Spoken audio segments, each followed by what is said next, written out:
Good evening, everyone, and welcome to the Best Practices series hosted by the Lawyers Collaborative for Diversity. My name is Joelle Murchison, and I am privileged to serve as the Executive Director of LCD. Tonight's Best Practices series will focus on the topic, mentoring across differences. We are pleased to have two co-sponsors of this evening's program, Jackson Lewis and Quinnipiac University School of Law.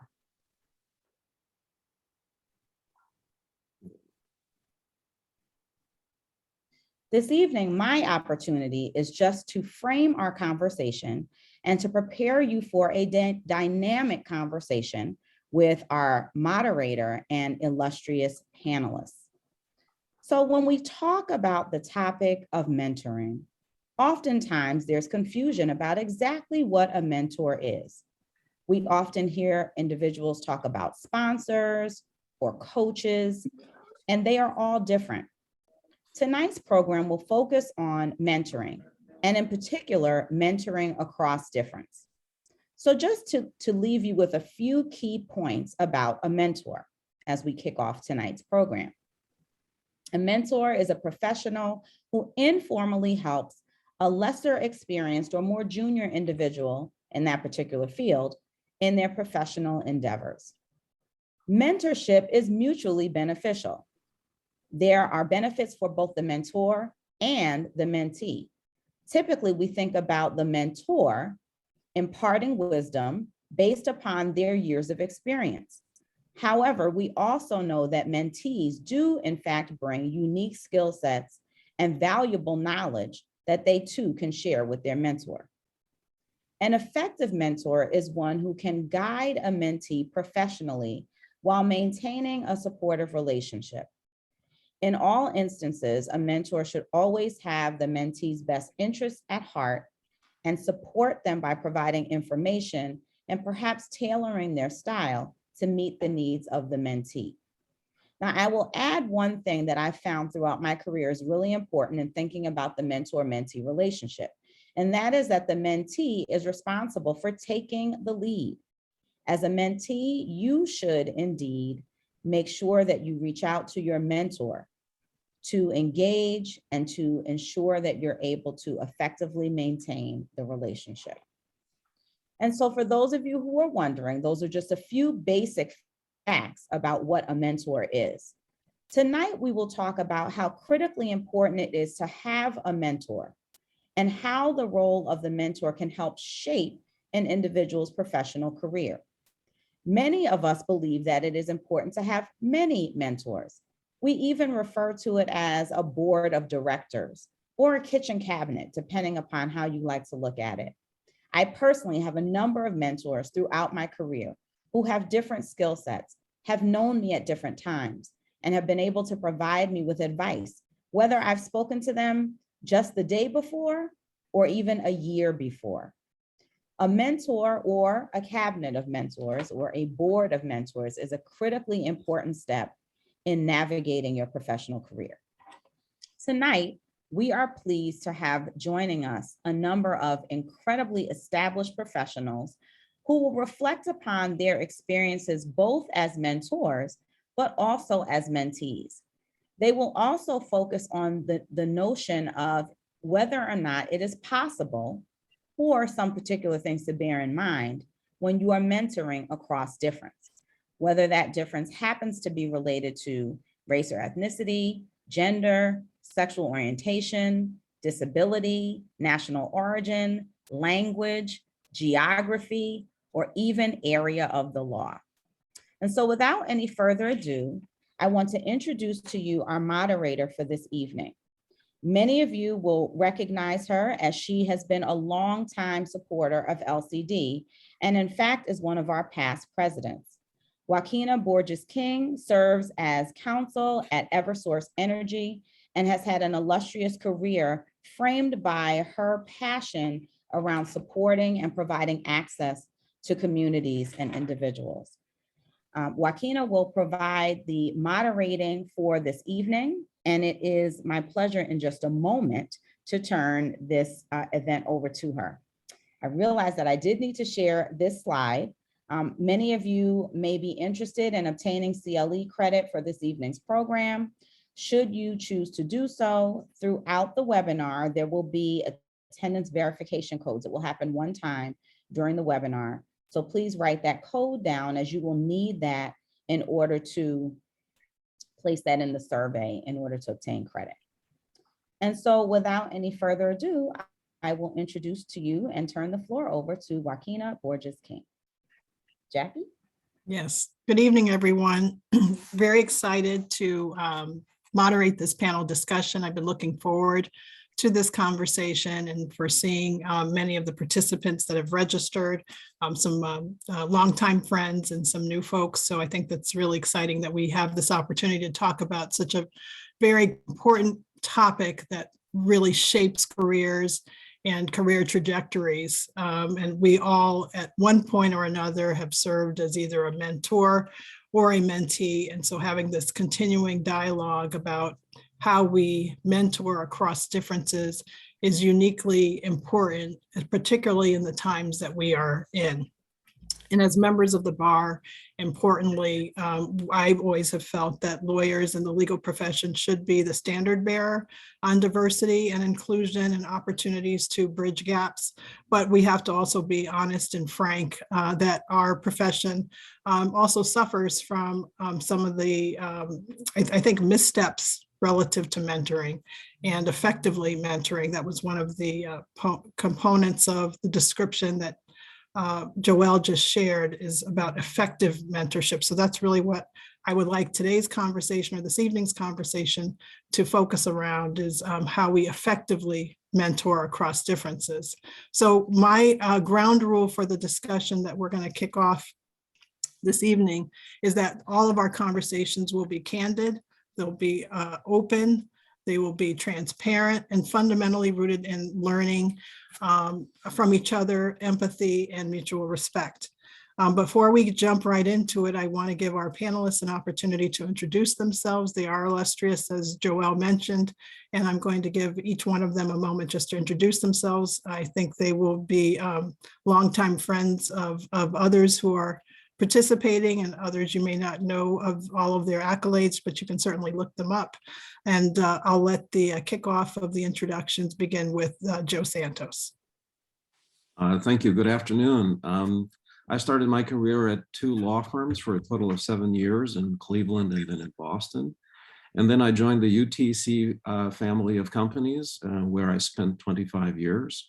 And when I left, I enrolled in a degree program. I went back to school and I graduated last year. And now I teach and I consult and I mentor, which I considered a lifelong passion. And I'm a mentee still. Thank you, Joe. Josh?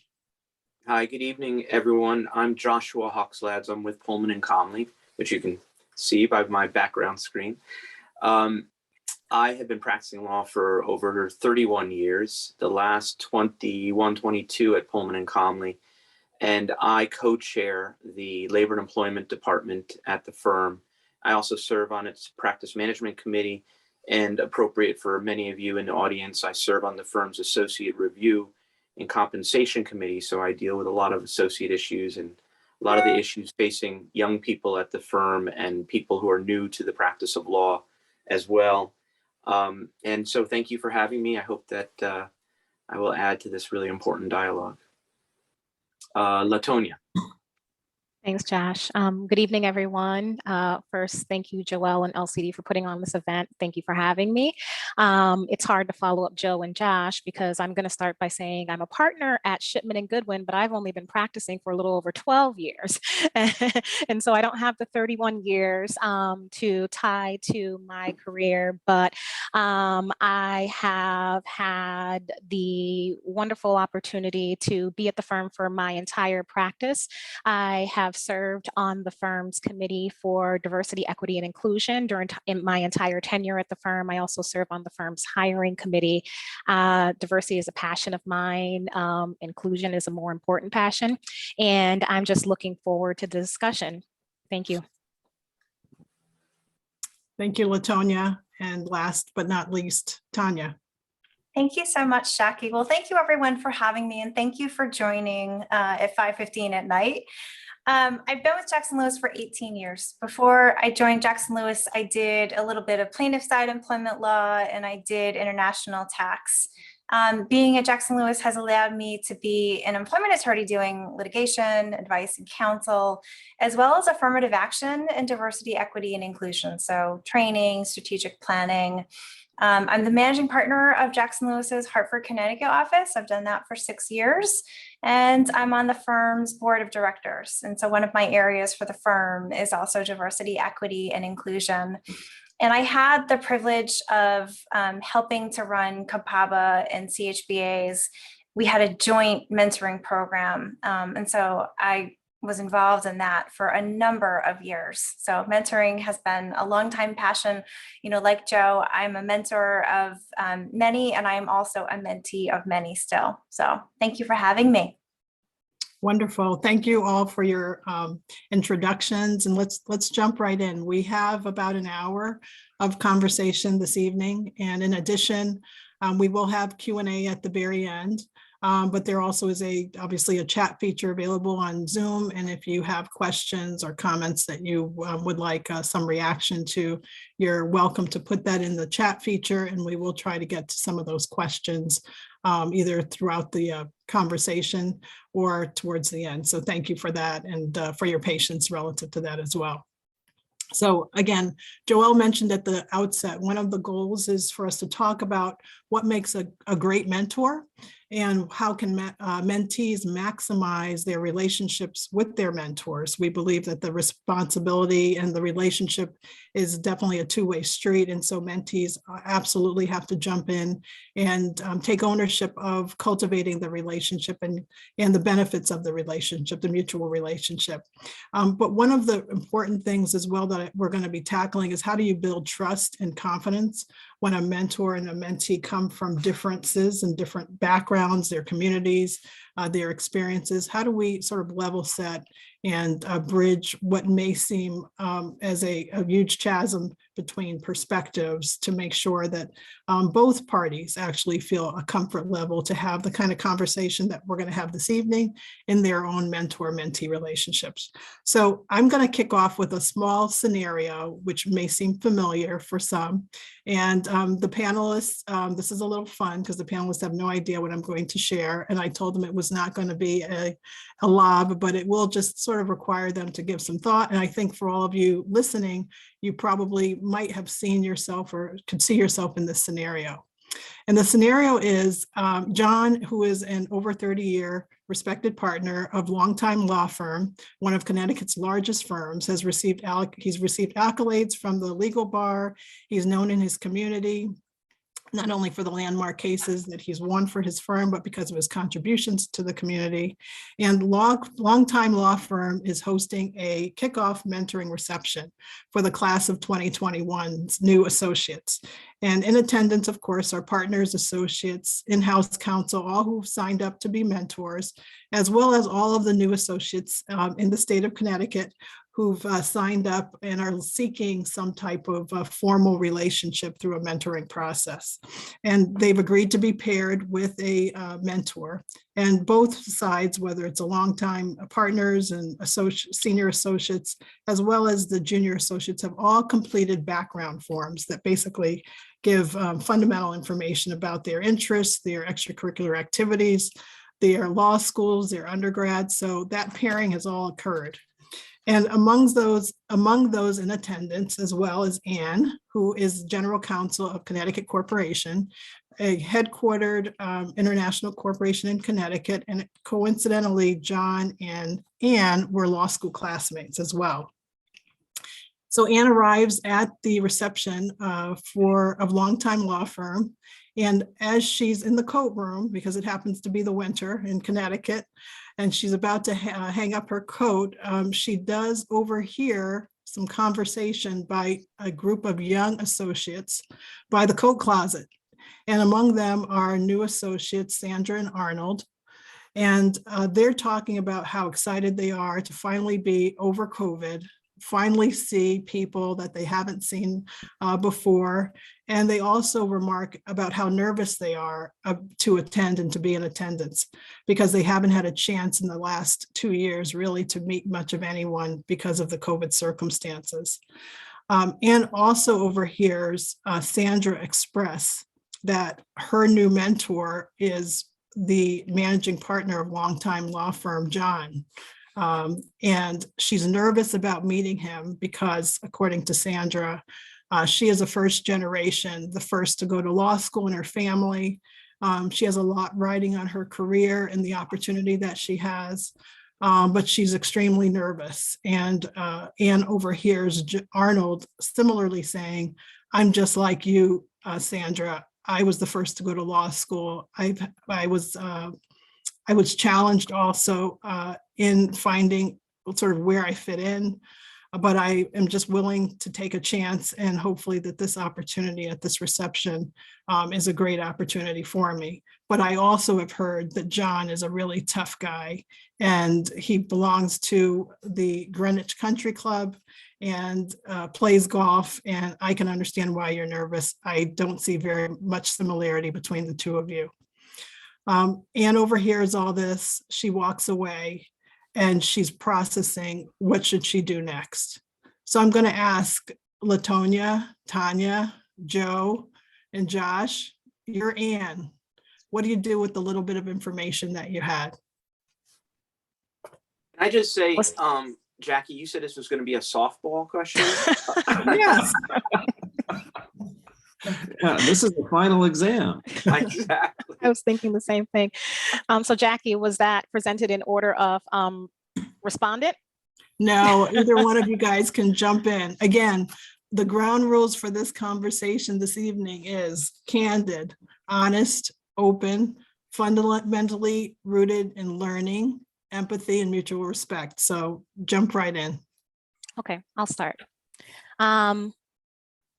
I am and was both Sandra and Arnold, right? And so I have that perspective of being the individual who starts at a large law firm where the vast majority of individuals don't necessarily look like me, don't have my background, and that's reflective of the entire profession.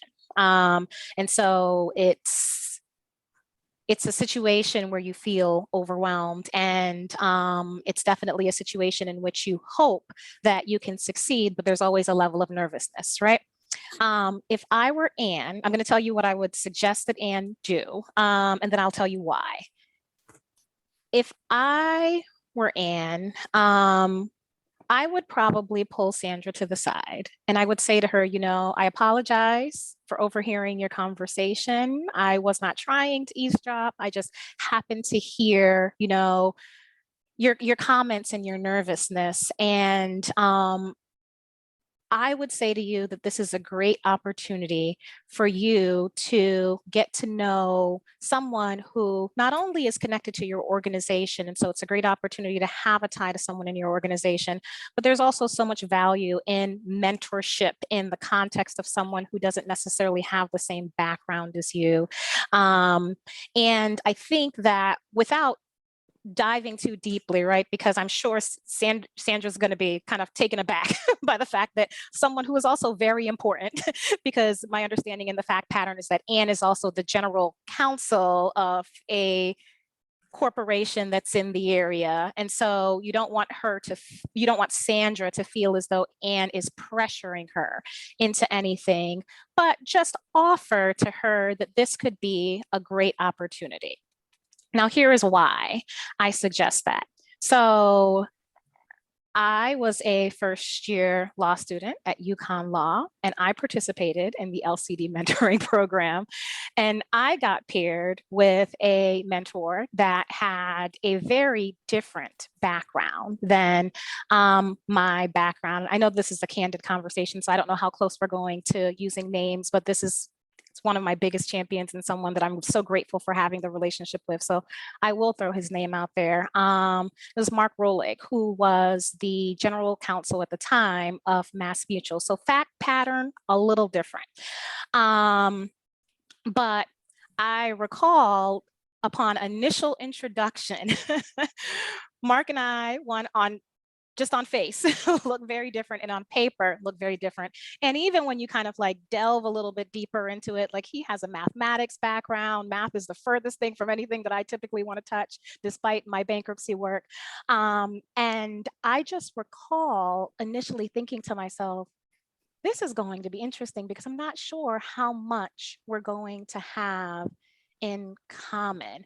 And it's one of those situations where I think you find yourself understanding what the importance of mentorship is in a context where you didn't necessarily know originally. When I think of mentorship now, I think of having different individuals who are helping you build tools for your toolkit that are going to help you navigate situations. And what you don't want is for everyone to have the same perspective, for everyone to think the way that you think, for everyone to have been in the same situations that you've been in, because the outcome is going to be the same. And if they can come up with the same answers that you can come up with, what's the value in the relationship? And so I think that sometimes stepping into spaces where folks are very different than you are, particularly when they're engaged and they're very interested in seeing your development and seeing your growth, can be a wonderful opportunity to really, really, really gain something on both ends. And so as Anne, I would just give a small tidbit to Sandra, not make her feel uncomfortable, but I wouldn't want her to miss the opportunity by maybe running back to the desk and saying, can I get paired with someone else? Because that could be something that really catapults her and her career that she may not be thinking about. And she just needs to be a little bit more open-minded. Thank you, Tanya, for sharing that, as well as sharing your own experience in your introductory mentor relationship with Mark Rolick, who many of us know. Tanya or Josh? Yeah, I mean, Latonia, I feel like that question was made for you. It was a perfect answer. It's really hard to go after that. Like you, so I'm the only person in my family who's become a lawyer. My guess is that there are many who are on the phone or who are involved in LCD who could also say that they fall within, the same realm. A lot of, I think, what we do is just trying to be that positive, supportive influence. And so I like what you said about Anne. I would have done the same. I would have pulled Sandra to the side to say, one of the secrets that you may not realize is that mentors are really hoping that the relationship works. They're just as invested, sometimes if not more, in the sense that this is someone who has proactively signed up to be a mentor, has said that they want to be involved. And so, you mentioned Mark being your mentor and how you felt like you got so much out of it. I'm sure if we talked to Mark, he would say that he got just as much out of it, if not more, which is kind of an interesting thing. I think sometimes the mentees forget that. And then the other piece that I am thinking about also is that in the fact pattern that you gave us, Jackie, we know that Anne and John are friendly and that they went to law school together. And so I also think it's an opportunity for Anne to really try to also get into John's ear to say, look, you have what appears to be like a go-getter mentee who's assigned to you. And so some of the things you might want to think about is how it is that you're going to bridge this gap. How are you going to look for common interests? And really making sure that this relationship really does work, because she is so excited to work with you and, really looking forward to this relationship. Thank you, Tanya. I have probably been all four of these people at different times, and it has not been so long that I cannot remember being in Sandra and Arnold's position. I think this is a great opportunity for Sandra to walk over and say, listen, he's a lot, he's senior, and he's a senior partner in this law firm. Let's go over and meet him.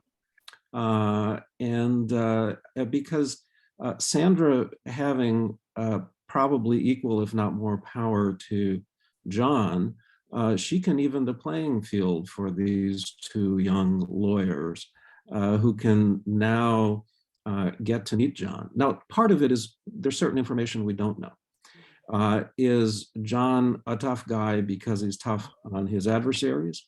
Or is he tough guy because he looks down on everybody?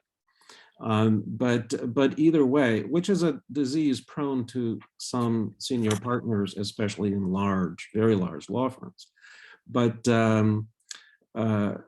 I think, you know, this would be a great opportunity for Anne to make a big difference for these two young people. So I would just add, and although we always teach our associates never use cliches, but I would add that Anne should remind Sandra and Arnold not to judge a book by its cover, that just because a reputation of being a tough guy or powerful or what have you is out there, you don't know what's going on necessarily in John's life and what his life experiences are and what he brings to the table. He may also have been a first-time lawyer in his family and come from a diverse background that you wouldn't necessarily know about just because of reputation, etc.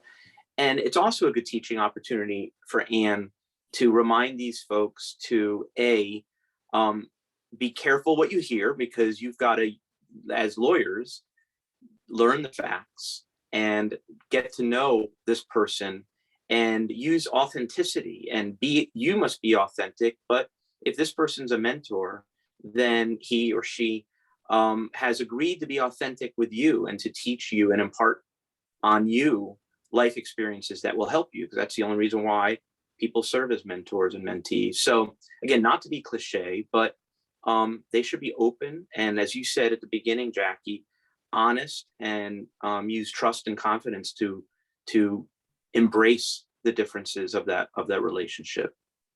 Awesome. But it's not always easy, is it? No, Right? it's I mean, certainly. when you're a year into your practice and you meet a 30-year trial lawyer practitioner who's a senior partner in your law firm, it takes a lot of confidence to really go up to that person and introduce yourself and to try and start making small talk. Now, I think that's part of the advice that certainly I would give, is sort of, okay, that's part of what you have to do. But it's not easy. I didn't mean to interject with you, Josh. I just still remember when I was 25. You know, it's a really good point. And when Joelle made introductions and she had on the slide that mentoring is a two-way street, and I wrote down, because I thought it was interesting, that the mentee needs to take the lead, which I never really thought of, because I always think the mentor needs to take the lead for the reasons you just expressed, Joe, that the mentee may be shy or intimidated or whatever, but it really is a two-way street and it takes effort. Don't any of you on this Zoom meeting think that mentoring is natural and comes easy. It really takes effort from both sides, and you have to overcome the fear and trepidation and, oh my gosh, what's this guy really like? But it is a two-way street, and the mentee, of course, has to be smart with what he or she says and has to be careful when you're just getting to know someone, just like when you're out on a first date or anything else. But you're right. It can be intimidating, and you have to overcome, both sides have to overcome that intimidation factor. But that's a good point. You know, one thing that I would add is just that as much as we talk about authenticity, and we all want to be our authentic self, if you can think back to when you were a junior attorney, oftentimes you were not being your authentic self. And so, you know, sometimes the advice is also to sort of like fake it until you make it, where in the fact pattern, for example, Jackie, you talked about how nervous Sandra was. So like, you know, like how nervous was she? And so that might also be something that Anne is suggesting to her, which is that even if you are super nervous in this instance, you know, a little bit of acting might help you. It's sort of like if you're not happy and you smile, the studies have shown that that will actually make you happier. So here, maybe if we can just pretend that we're a little bit less nervous and jump into that conversation with more confidence than we really feel, hopefully that confidence will ultimately come. And then my guess is that, you know, and so I do feel a little weird saying like, you shouldn't be authentic. But, as careers progress, as people get more comfortable, maybe in a mentoring relationship, I feel like that's when you start seeing more authenticity, because it becomes more of a trusted relationship where you feel like you can bring your whole self.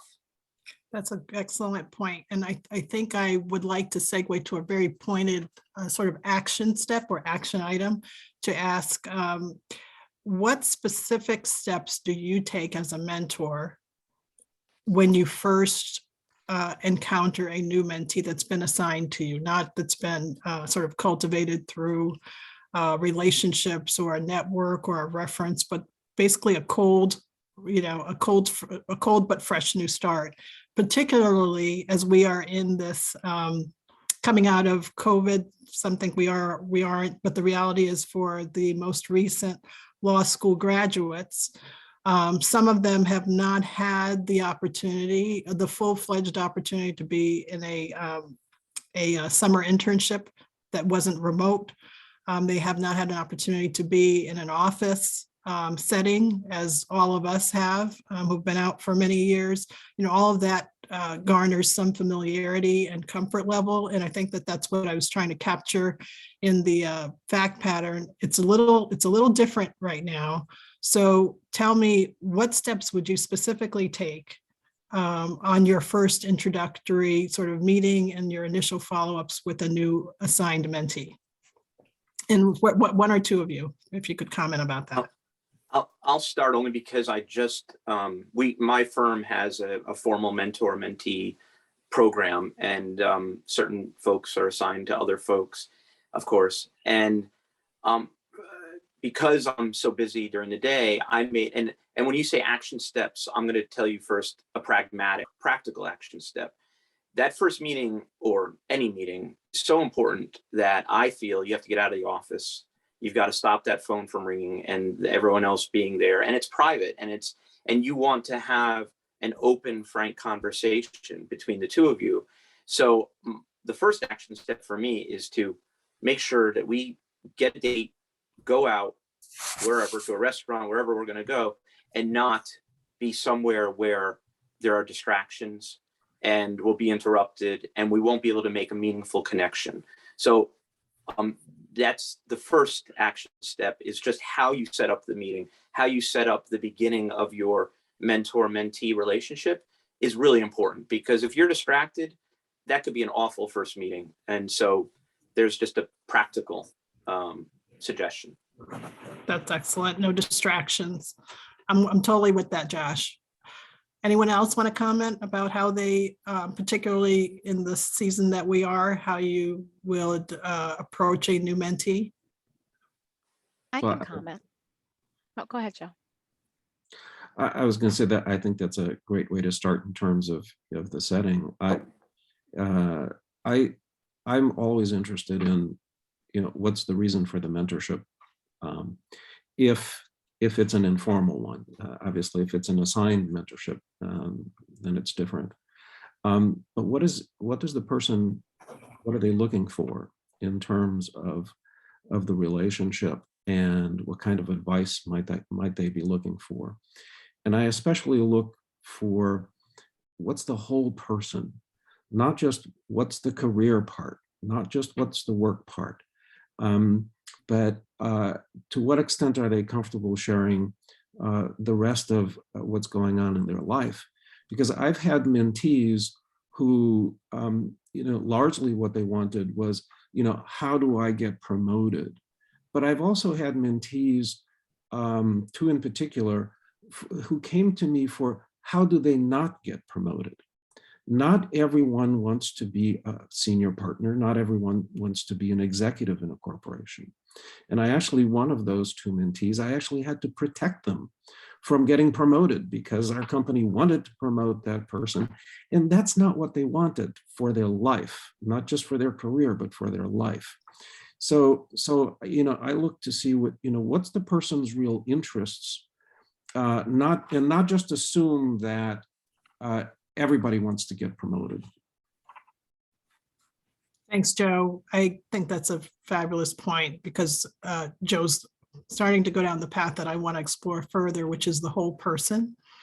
So obviously we all hope that we can bring our whole selves to our sort of day jobs and to every experience that we have. But for some, and I think particularly for diverse candidates, individuals who may be disenfranchised historically, that don't see themselves in certain places. And I think both Sandra and Arnold in the fact pattern shared a little bit about their firsts, and so the exposures are new, and maybe they hadn't have those exposures as they were growing up. Let's talk a little bit more about that introduction, and if you are assigned to a mentee from a diverse background, what do you do with the knowledge of that diversity, whatever that diverse experience might be?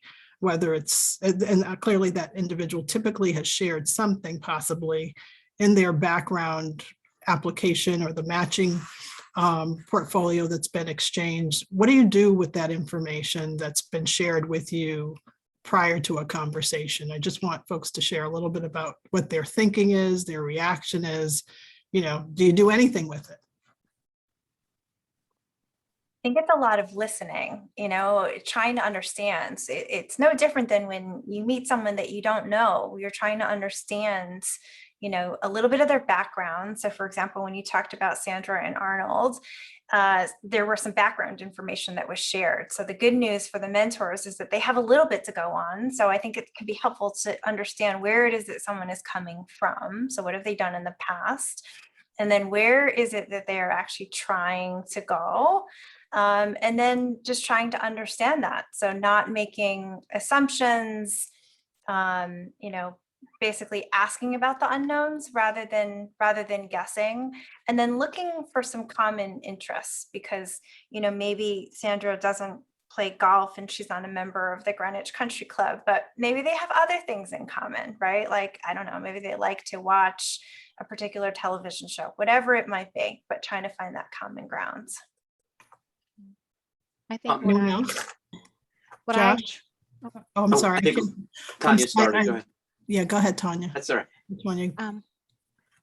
what I typically try and do, and I guess it starts out prior to that initial conversation, because I know, Jackie, your question is tied specifically to, I guess, before you meet your mentee, but it travels into the meeting, and it piggybacks off of Tanya's comment, which is leaving assumptions behind. We all travel with all of these biases that we carry, subconsciously. And I think that those can have a significant and potentially negative impact on relationships. And when you're thinking about mentoring relationships in the context of differences, or someone who comes from a historically underrepresented group, it is even more important to try to actively, not engage in those biases and put them to the side, and not to make assumptions. And that's even if you fall within that group and you fall within that category. I tend to check multiple boxes when it comes to diversity, but I can't assume that in mentoring another Black woman that she has the same background, same goals, same perspectives on life that I do. And so going into the conversation, it really is about getting to know that person and trying to turn off in your mind what your assumptions might be, so that you can really delve into getting to know them authentically, and I think that if you bring yourself to the table in a way where you're open and you're engaged, especially when you're talking about a fact pattern with folks who are nervous about being authentic and nervous about being themselves because they think that there might be a consequence to doing that. I think if they can see their mentor doing that, it will help them to bring a little bit more comfort in bringing that to the table over time. I'm not sure it happens automatically. We hope that it would, but I do think that it's the mentor's responsibility to do that up front. Do you think the mentee has any responsibility relative to that initial meeting where you're on completely, apparently, it appears to be you're on different planets? What can a mentee do? We've talked about what your thoughts are as a mentor, but everyone here at one point was a mentee themselves. What do you think a mentee could specifically do as they approach that that first meeting. So if you're Sandra or Arnold, besides, expressing your concern and nervousness, possibly with family or friends, spouse, like, oh my gosh, I got my first meeting, first mentor. There are going to be a lot of partners there that I haven't met because we've been in COVID. Some are going to be from my firm and other places. For those who are listening and possibly in that position or know someone is in that position, what do you tell the mentee to do on that first meeting when they know the person they're paired with is going to be someone very different from them? Joe, I think I saw you wave your hand. Yeah, as you were talking, I was reminded of Josh's earlier point, which is, don't make too many assumptions. Try to get to know your mentor. Ask the mentor about their personal self, what's important to them, and what's their philosophy of work and practice and of mentoring. Show personal interest in the person who can become a very important advisor for you, whether formally or informally. And I think that should have then an impact on the mentor to be more committed and more enthusiastic about the mentee going forward. I think I would tell the mentee, if I were the friend or relative or coach before this meeting, to be a good listener, and to listen with empathy, because like Joe just said, and like I said before, you don't want to prejudge. And if you just start talking without knowing your audience, and this is true in all areas of our field, then you may be prejudging, and we don't want to prejudge anyone, especially when you're establishing a mentor-mentee relationship. So the listening is as important as talking with candor and trying to establish that relationship. That's awesome.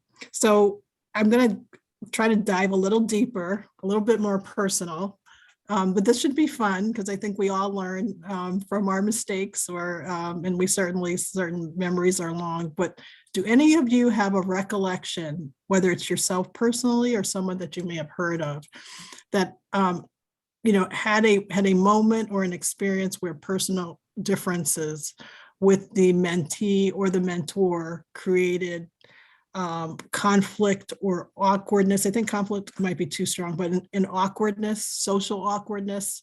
It could have been, political awkwardness because of a topic that was covered or broached, or some tension. Do you have any recollection of those moments? And if you do, can you share how it was handled at that time, and now upon reflection, what could have been done differently, maybe to ease some of that tension or awkwardness at the time?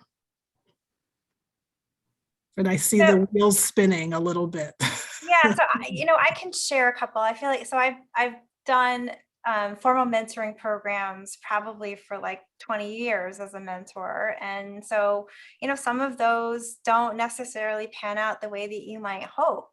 I can think of two, and that was just unreasonable expectations. Like I had a mentee who thought that I was going to find her job. And so that's what she put down on the background. Like that was the mentor's role. And then another one where the mentee had put down that the expectation was that the mentee would be a friend. And at the time, I think I was probably like a couple years out of law school. They just seemed like odd requests to me.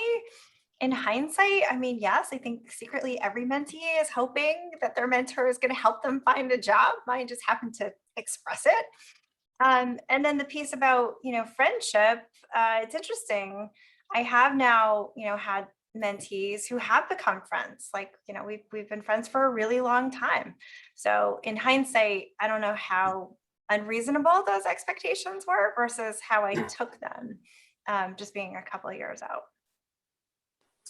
Thank you. I have I have an experience that when we talk about mentoring to differences, obviously there's so many differences. And Jackie, you mentioned politics, and in the last 5 years, obviously the politics have become so extraordinarily complicated, and a lot of schisms have occurred, and you never know what the other person's political beliefs are, and it doesn't matter what color, religion, whatever, you just never know. So as far from a Trumpian as you can imagine, and I hate to admit that to everybody, who there may be Trumpians on here, but one of my very close associates is a fairly conservative person, and I found out about it by saying something anti-Trumpian, and he responded. Now, for those people who know me, know that I almost always try to diffuse situations with humor, because I think humor is the best way to break down, not always, but to break down barriers. And so I responded with something funny, and we were able not only to break down that barrier, but now for years, it's a constant joke between us, and we'll never agree on the politics, but we not only work together well, but I think I'm a good mentor to him. But again, with politics, that's a danger zone. So all you mentees out there, be careful. You never know what politics is going to do and who's on what side of what, especially in this rarefied world we're living in right now, which is a little crazy. But so I had that happen, and I was able to turn it using humor, and we still just this afternoon we were joking about that same topic. But so that's what I've done.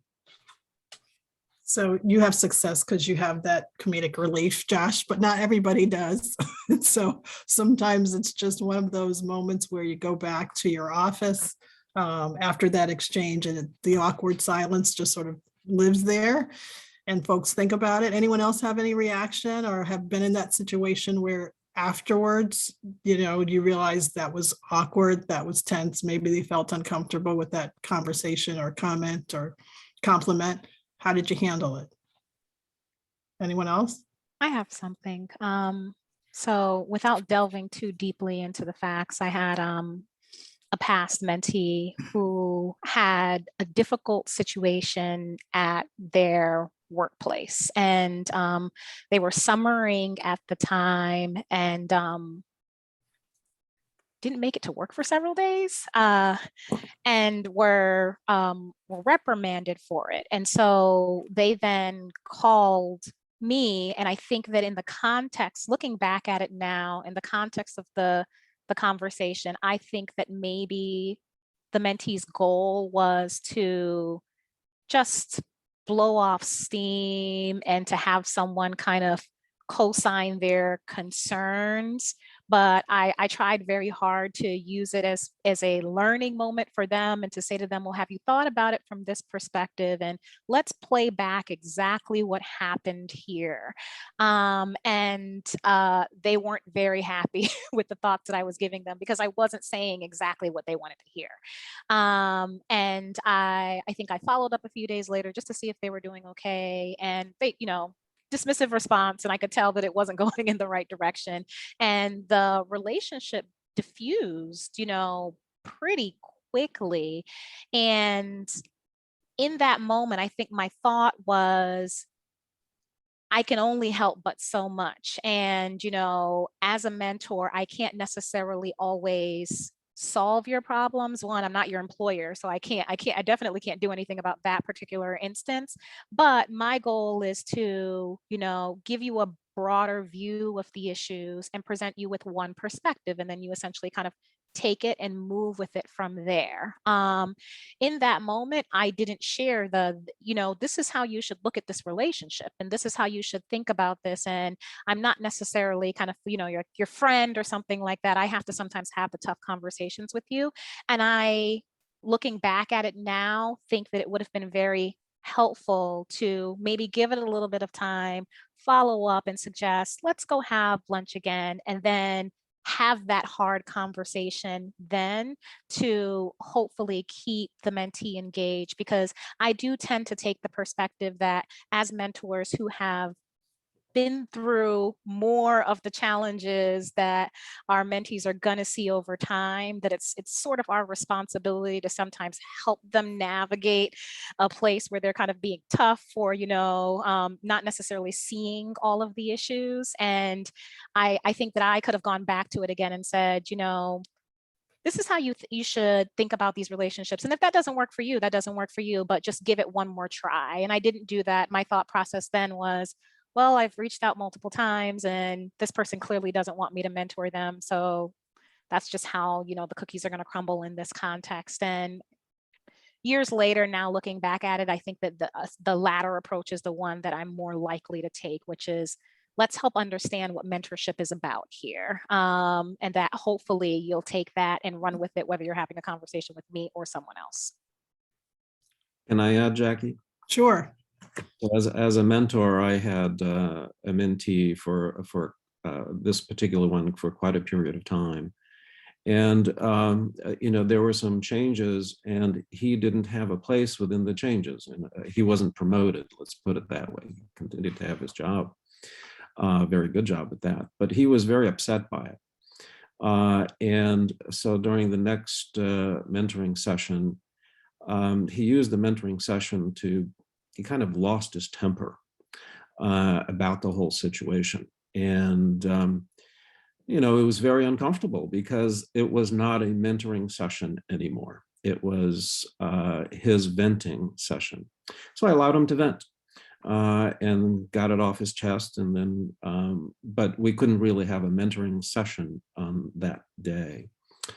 Another one is, as a mentee, I should say, I've always tried to make it so that my bosses were my mentors.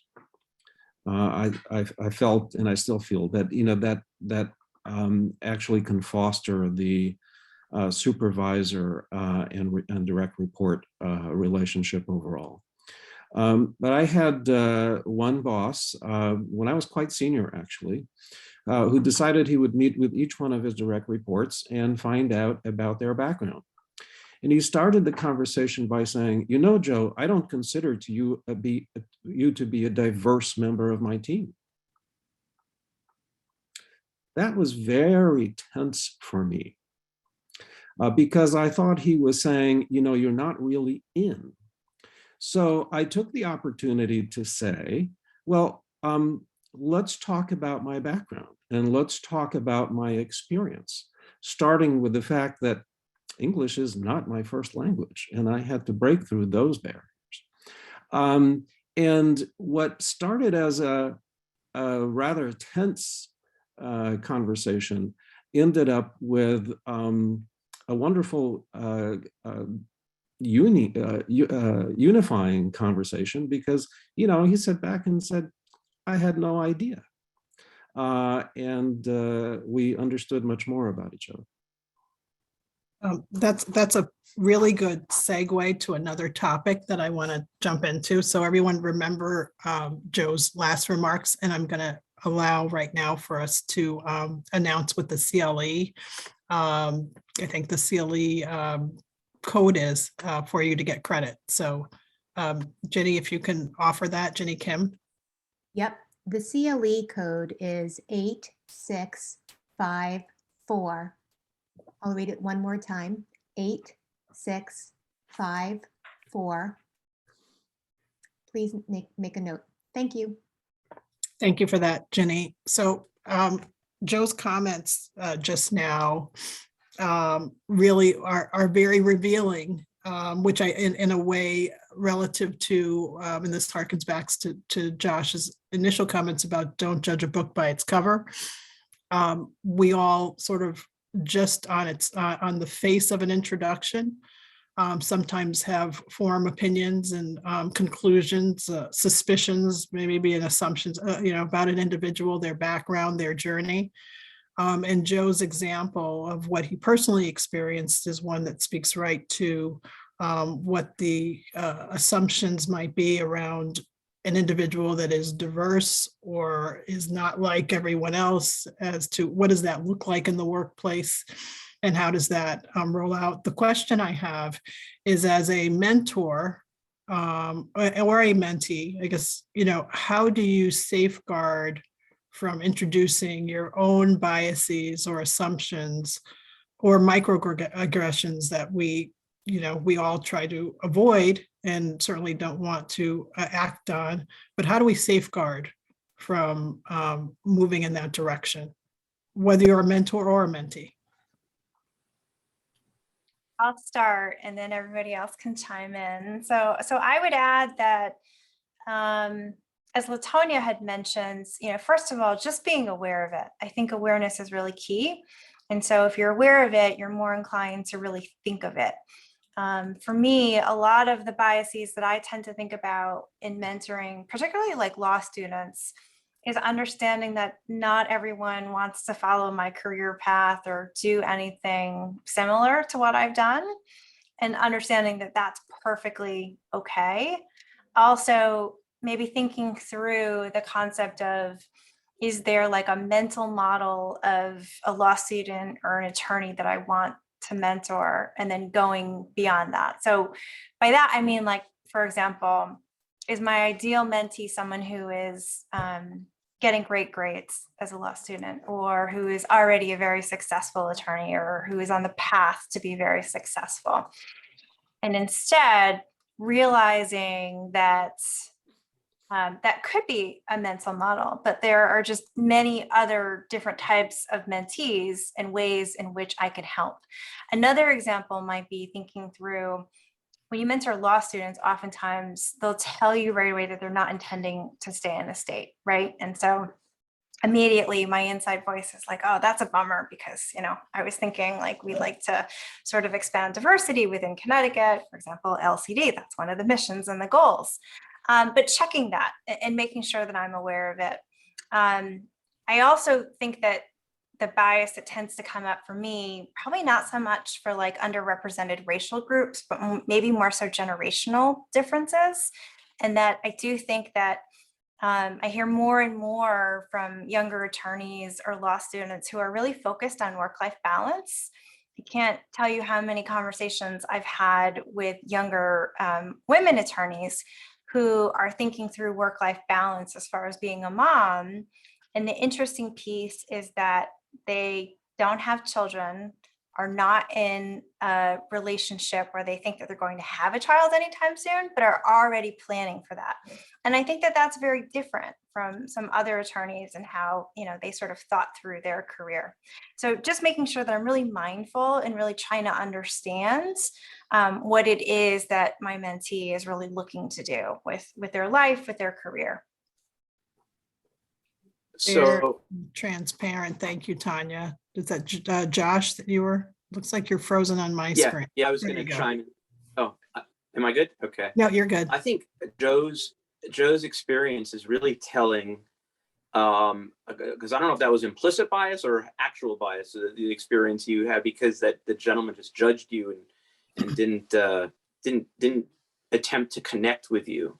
And I think we all, many of us, I'm sure everyone in this panel, and probably many of us in the with the participants, have had training on implicit bias in the Harvard program from a few years ago and all that.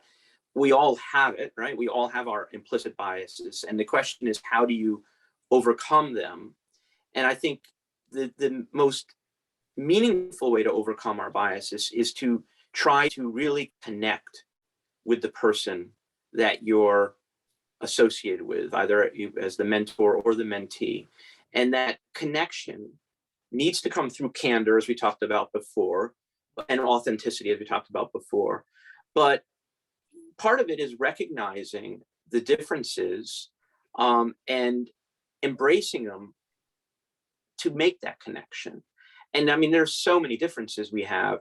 Tanya's point about age is such a good one. And of course, as a male, I have to be able to connect with females all the time. One of my co-chair, who I hired out of summer associate program, and then out of law school, and then has been with us for 15, 16 years, and is now my co-chair and a partner.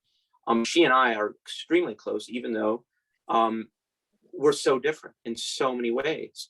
But I've had to embrace and accept our differences and connect, which I know we have. And this is true for any number of mentor-mentee relationships. So it's very important that you embrace your differences by connecting with that person. What that means, of course, depends on what the differences are and what your similarities are, because you need to connect on either a similar level or maybe sometimes just on a professional level, depending on the relationship. But I think the ability to connect with each other is extremely important. Any other comments on that question about how we contain our own biases? The only thing that I would add is that everyone needs to educate themselves on biases and microaggressions, and that goes for both mentors and mentees. I think that we have the benefit of having, you know, great law schools and organizations. And right now, you know, equity and inclusion is a very important topic and it is being discussed, but I think that there is still a large, you know, segment of the population that doesn't think about these things and aren't aware. And so I do think the first step is just being educated and understanding how biases come into play so that you can see how quickly they happen without you thinking about them at all. And so that would be the only thing that I'd add to the conversation, is that all of us need to take a moment to make sure that we truly understand unconscious bias, implicit bias, understand microaggressions, that they're active, that they need to stop, you know, everything along those lines. Of course, Can I ask? Go ahead, Joe. Go the ahead, Joe. difficulty with unconscious bias is that we're frequently not aware of them. Yeah. Uh, and there are so many biases that we all have and are not aware. Especially when I go to another culture, it just hits me in the face how much inculcated in my own culture I am. And the more different the culture, the more it hits me in the face that way. But you know, we can only do what we can do, which is to try and be self-reflective and try and be as aware as we can, recognizing that we are not aware of everything. That's an excellent point. Can I push a little bit on this topic of the differences that we are exposed to or can be exposed to? How does that exposure to a mentor or a mentee that's different from oneself, how can that benefit an individual personally, and more pointedly, how can that help them in their career? Oh my gosh, where to begin? Well, because some may not believe that actually is a premise. Just that hypothetical. Perspective. Yeah, I think having a different perspective, I think it helps you, you know, see other things, hear other things, you know, just realize that there are different viewpoints, and hopefully, you know, start really grappling and understanding that. And that can by itself be really powerful. You know, also, it's no different than like lawyers have different styles and how they practice. So to, you know, when you're a baby lawyer trying to figure out what's your style going to be, so being exposed to different people can really be quite tremendous as far as it helps you sort of suss out what your practice is going to look like. You know, like Latonia, I think one of, you know, so my mentors, when I think about them, they don't look anything like me. And it could also be that we're in Connecticut. And so that's just sort of practically the way that it works. And that there hasn't been a ton of diversity, and whether it's in-house or at law firms and the upper leadership levels. But I think, you know, having my mentors provide advice about whether it's organizational structure or maybe the culture, so if you will, that's like the secret handshake sometimes, providing opportunity, providing career advice.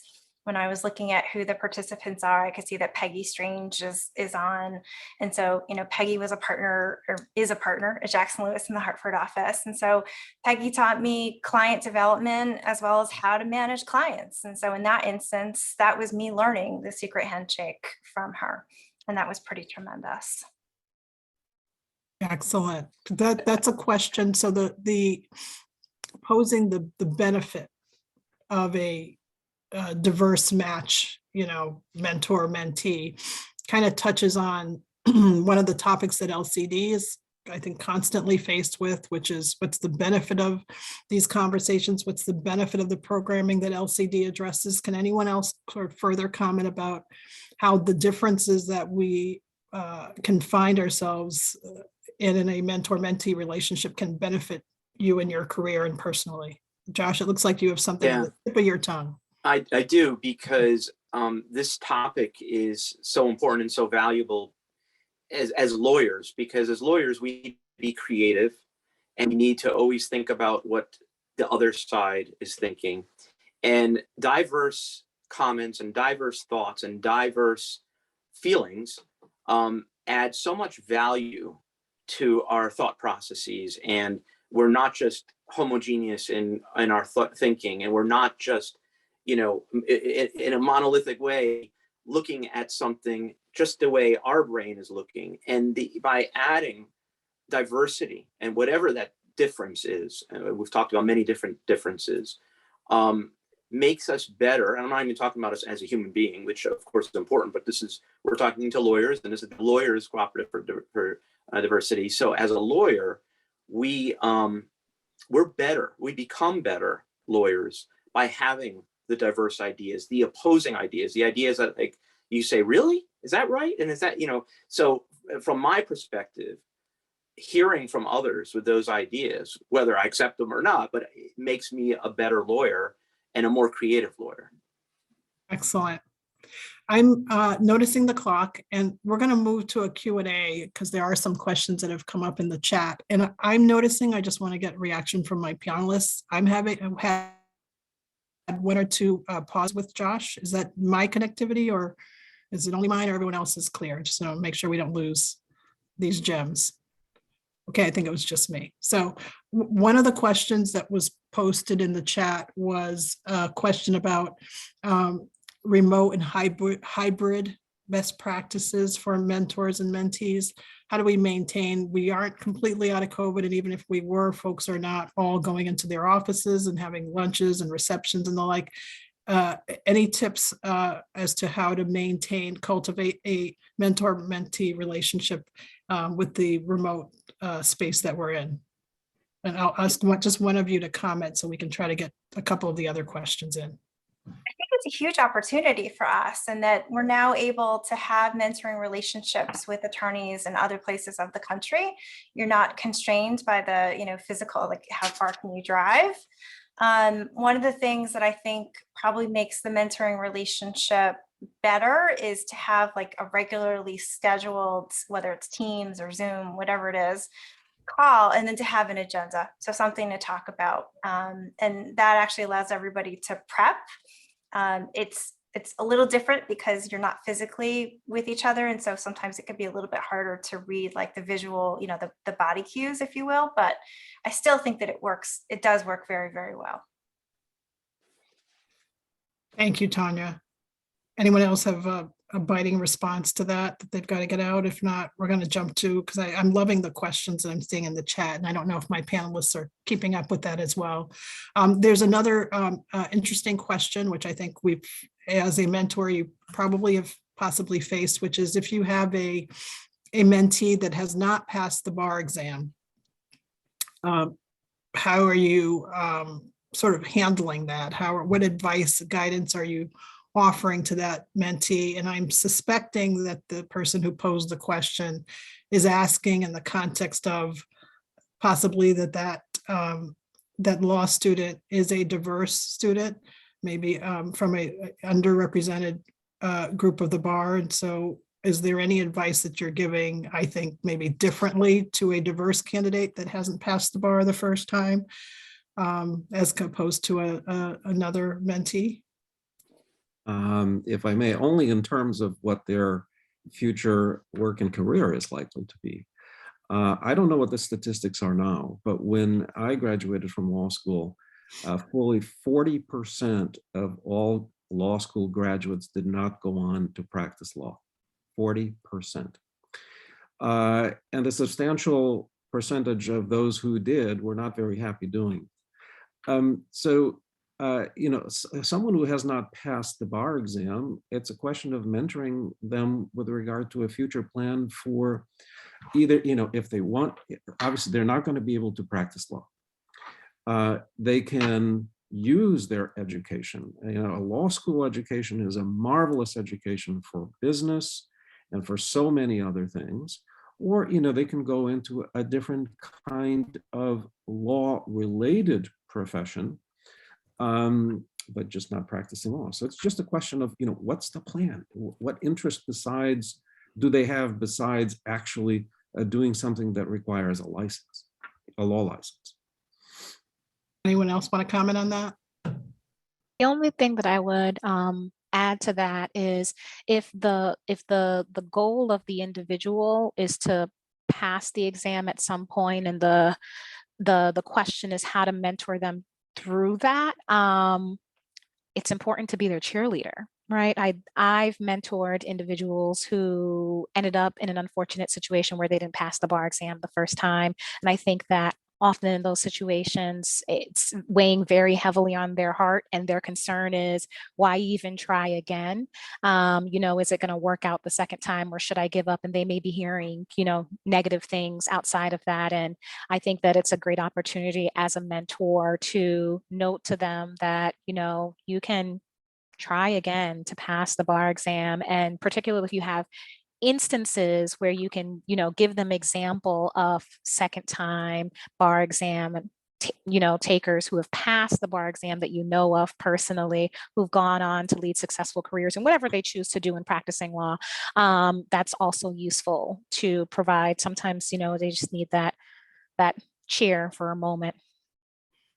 That's really good Absolutely. advice. I also think like asking, trying to work through, is there anything that could be done differently the second time around?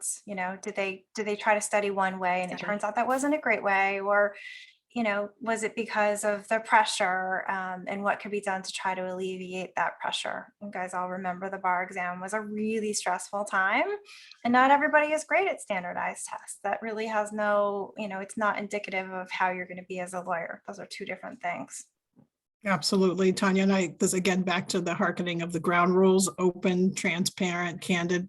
I just have to weigh in here that even though the candidate, because the questioner mentioned that this particular law student already had an offer from a major law firm, so clearly we all know that there is an element of humiliation and maybe personal degradation in not having passed the first time. But again, it's just a snippet. And for all of us who have passed the bar, we all know that no one's asking what year you passed and if you passed the first time. So let's just be honest about it. Your career goes on, and as Tanya said, many folks have tremendous success not having passed the first time. So But that's the difficult part in that situation, right? Exactly. This is where a mentor probably has to do some figurative handholding and helping the person through that very difficult emotional part. Now, Right. Many law firms give these candidates a second chance at the bar exam. Some don't. And even if they do, it may be, personally difficult for the person because they're entering class and others know that they haven't passed. So, they just kind of have to help them through that emotional difficulty and figure out what the plan is going to be. Maybe they'll pass another time.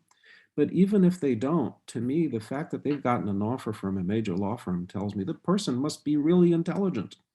Not everyone can pass an exam like the bar exam, even when they're very intelligent. But that says that person is going to have a bright future, but they're going to have help getting through this difficulty. I remember when I was a kid, when I was in law school, and I was really nervous about my grades. And my dad was like, the person who graduates last in the class, like they've still graduated from law school. And so in regards to the bar exam, no matter how many times it takes you to pass, once you pass it, you have passed the bar and your title is Esquire. Amen to that. So last question, and this is a little nuanced relative to the topic that we're discussing about how we mentors and mentees develop and cultivate a relationship, the mentor-mentee relationship. But I think it's a valid question in this forum, which is so often that law firms' DEI work is done by diverse younger attorneys.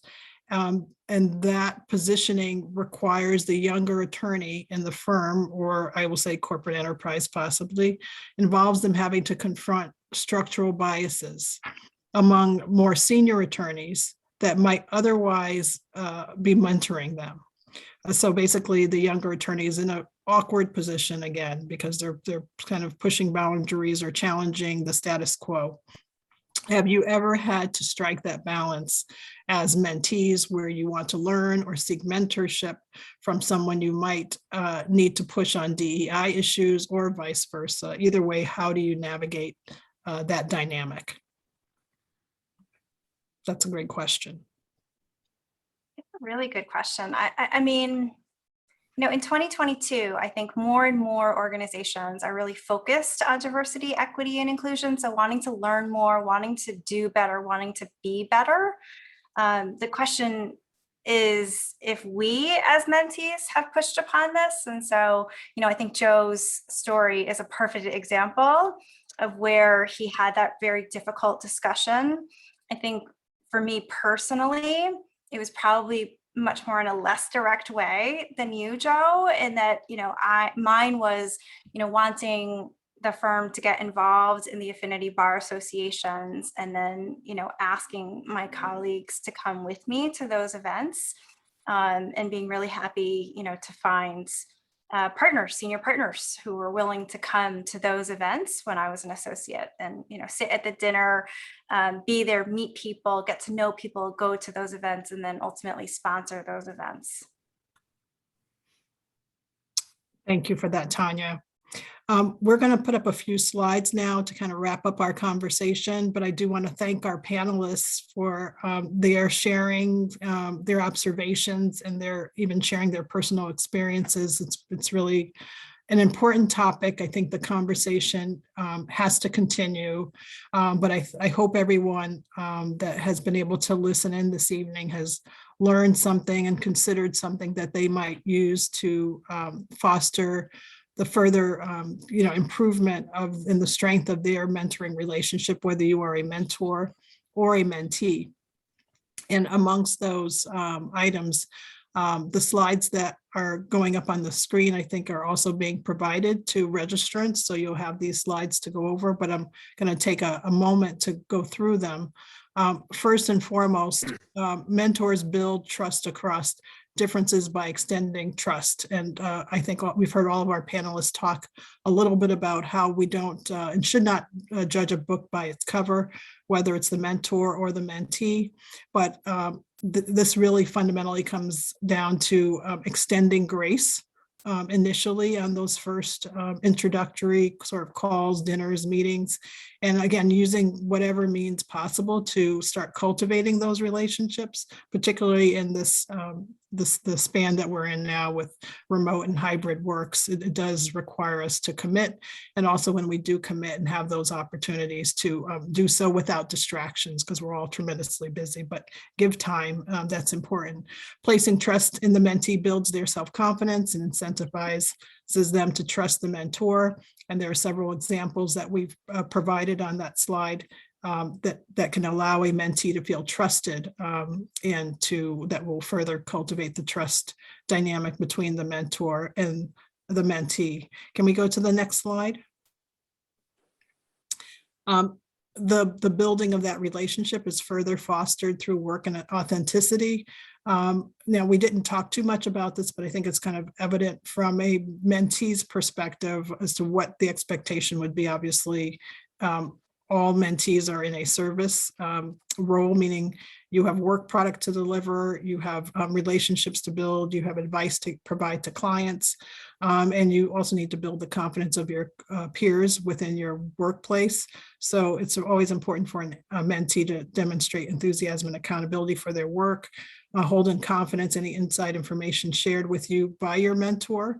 And as your mentor helps you navigate a work situation, you know, the confidences that are maintained in that space are really important.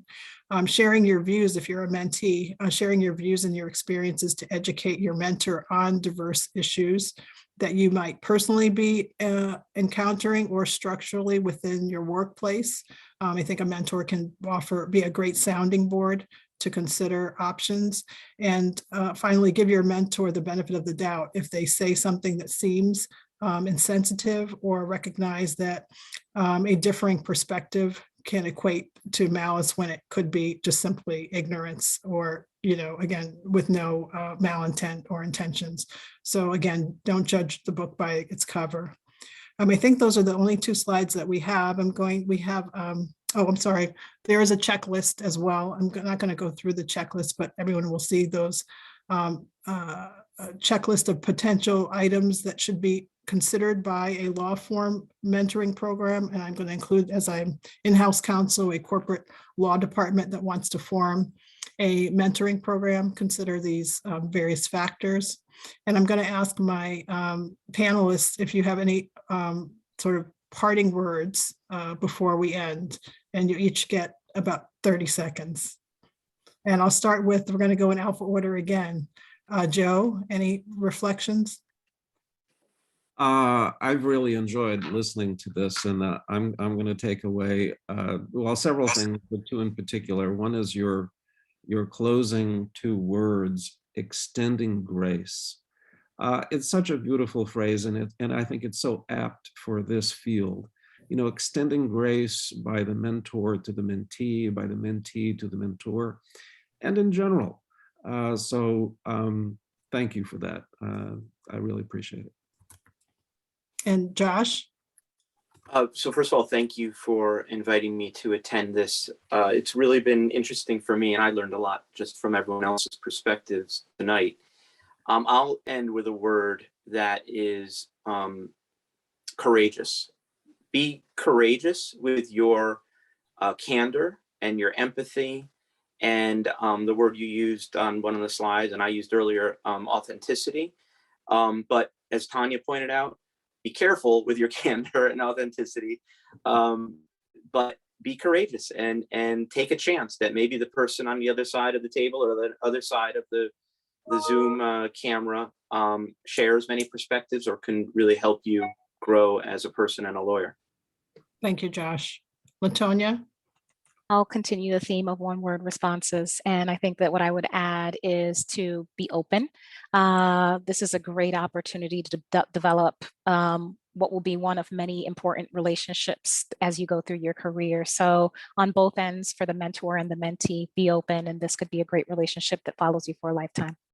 Thank you. And Tanya? Last but not least, I would add listen. So I think that for both the mentee and the mentor to truly listen, that's when the relationship becomes really mutually beneficial and that both learn so much from the other. Thank you so much. Again, thank you, panelists. Thank you to LCD and our other partners who put on this program. Again, the CLE credit code, for those who are looking for CLE credits, that code number is 8654. Again, 8654. Thank you, everyone. Onward to the good work. Have a great evening. Thank you. Thanks. Good night, everyone. Thank you, everyone.